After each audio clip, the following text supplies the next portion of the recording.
sakit, cover insurans tuan-tuan. Mati, harta boleh diwariskan tau. Masuk penjara, tak dapat insurans, harta tak boleh diwariskan. Lagi berat tuan-tuan. Lagi berat daripada sakit dan mati dari sudut financial. Okey. Jadi tuan-tuan, kenapa hari ini saya bercakap tentang membina 1 juta yang pertama?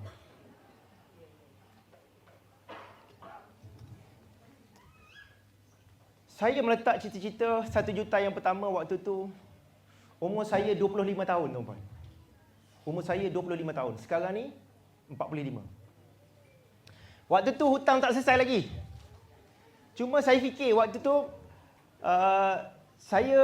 isteri saya suri rumah. Tidak ada pendapatan. Bukan tak kerja Suri rumah kerja kuat jangan cakap tak kerja Kerja dia 24 jam. Okey. Tidak ada pendapatan. Anak ramai tuan-tuan. Kami plan nak anak 7. Plan. Orang dapat anak ramai sebab tak plan. Tak, kami plan anak ramai. Anak 7 tapi dapat bonus ekstra, dapat 1 lagi, 8. Alhamdulillah. Jadi, gaji saya kecil, isteri suri rumah, anak ramai. Saya fikir tuan-tuan, anything happen kepada saya, apa jadi kepada isteri dan anak-anak saya? Anything happen.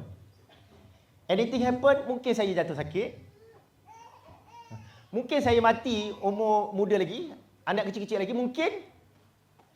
Tapi saya tak pernah fikir, anything happen tu masuk penjara. Tak pernah fikir tuan-tuan.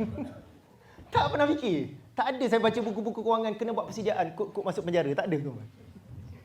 Sebab apa tuan-tuan? Saya cerita, sakit, cover insurans tuan-tuan. Mati, harta boleh diwariskan tau. Masuk penjara, tak dapat insurans, harta tak boleh diwariskan. Lagi berat tuan-tuan. Lagi berat daripada sakit dan mati dari sudut financial. Okey? Jadi saya diuji. Okey. Jadi saya fikir tu, anything happen.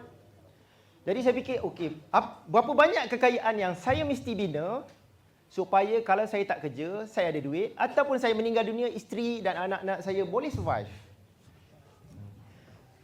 Waktu saya letak target, gaji saya sekitar 1,000 lebih. 1,000 lebih. Tahun 2005, 1,000 lebih gaji saya. Jadi saya letak, saya nak 5,000 sebulan. Tak kerja pun ada 5,000 sebulan. Setahun, 12 bulan, 60,000. Berapa banyak duit yang saya kena ada untuk saya dapat 60,000 sebulan? Kalau saya letak duit tu dalam SB atau tabung haji, berapa banyak duit yang saya kena ada? Saya kira waktu tu. SB tabung haji purata dalam 5% setahun. Saya nak tuan-tuan buka kalkulator. 60,000 bahagi 0.05. Buka kalkulator. 60,000 bahagi dengan 0.05. Berapa? Sama dengan 1.2 juta. Jadi saya kena bina kekayaan, saya kena cari harta sampai harta saya bernilai 1.2 juta.